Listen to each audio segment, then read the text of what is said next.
Welcome to Pindar Poetry. We hope you learned something new. In this video, I will explain how to make Swiss meringue buttercream perfectly white. Achieving a bright white buttercream starts with careful preparation.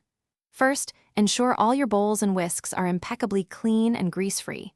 Even a tiny bit of grease can prevent your meringue from whipping properly. Next, separate your egg whites meticulously, making sure no yolk contaminates them. This foundation is crucial for a stable, white base.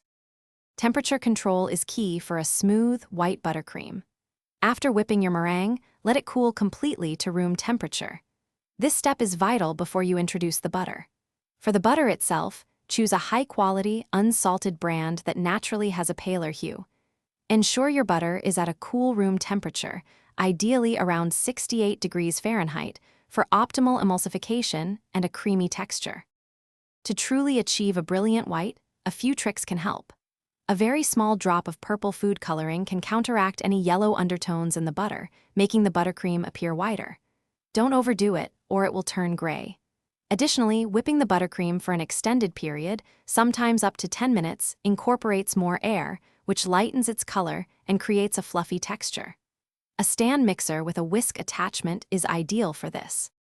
Sometimes your buttercream might look curdled or soupy after adding butter. Don't panic. Just keep whipping it on medium-high speed. It will eventually come together into a smooth, luscious consistency. Once it's smooth, avoid overmixing, as this can introduce too many air bubbles. For more great deals and to check out the Shark AI Ultra Robot Vacuum, which is perfect for keeping your kitchen clean, be sure to look at the link in the description below. Happy baking!